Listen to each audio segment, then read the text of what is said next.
Thank you for having me come here. I'm just 3 weeks new to Kampala, and it's been a wonderful experience so far. And so I'm really excited. I was excited to come and get to speak with you guys today, and I tried to think of what I could give to you that might be of value. Thank you. And what I thought about is starting with the word leadership. I'm going to start with leadership, but I'm not going to end with leadership. So, spoiler alert, we're going somewhere else with this.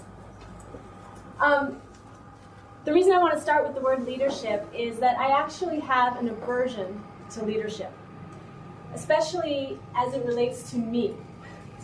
I have had the good fortune of being tapped for roles in leadership in my organizations that I've worked with and been asked to develop myself as a leader.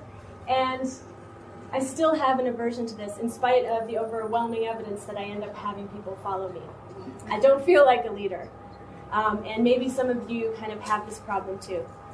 To me, leadership is a box someone has put me in, and I don't feel entirely comfortable in it. But I had to just recently put on a presentation about how I'm developing as a leader for the leaders in my organization. And I sat down to write the presentation, and it got completely blocked. I couldn't express what I was doing, if anything, to be a leader.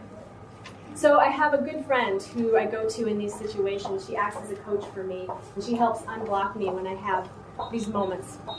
And she mentioned a word to me that I should maybe think about that was able to unblock me just a little bit.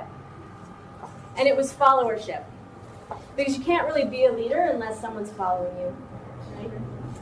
And so I was able to kind of relate to this word. One of the nice things about it is that over here in followership, the light's not necessarily on me as a leader, it's on other people. And so that felt good to take the light off myself, which I know sounds ironic given that I'm standing up here under lights. But it just felt better to me, it resonated just a little bit more. And she shared with me some really interesting research that Gallup had done on your average followers. I don't know what average followers are, but they did a survey, a free-form survey, asking people, if you were going to follow somebody, what are the characteristics of this leader that you would follow? And this was free-form, so people were writing in their own words. And there were 4 words that came up repeatedly, over 1,000 times each. Trust, compassion, stability, and hope. Now these words really resonate with me because when I think of the people that I have followed, not just willingly, but been inspired to follow, they absolutely have instilled trust. They've had compassion or shown me some compassion. They've provided me some stability or support. And they've created hope for me with their vision.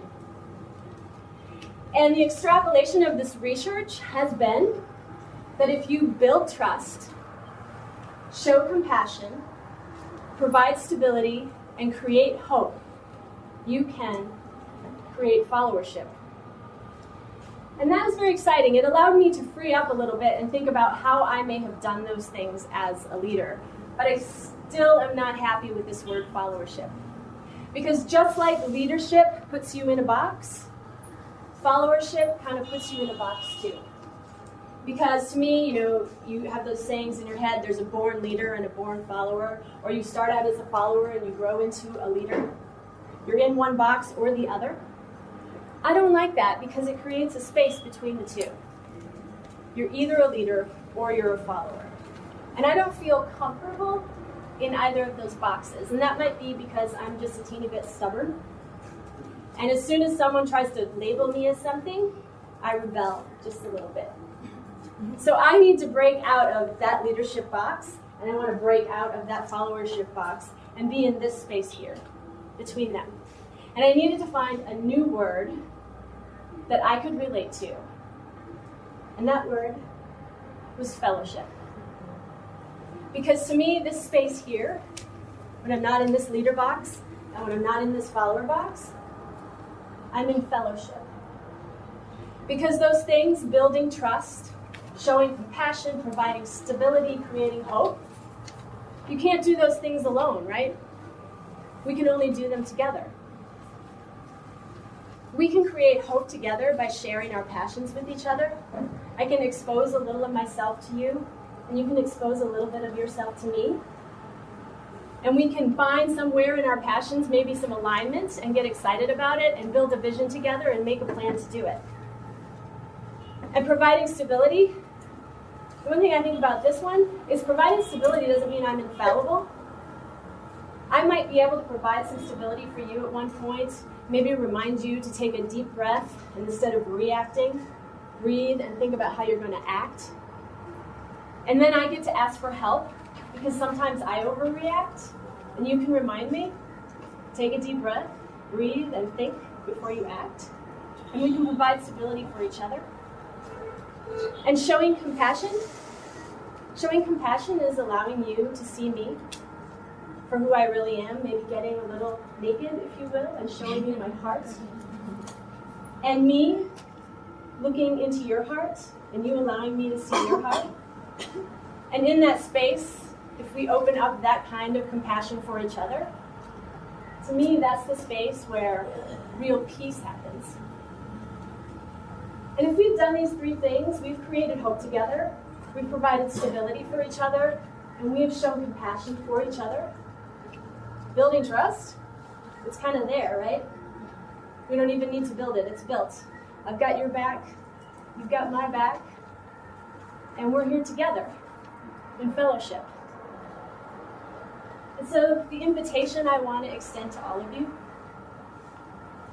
is to get out of whichever box you feel you've been put in, or if you feel like you didn't belong in any box and so you just didn't get in altogether, come into this space with me.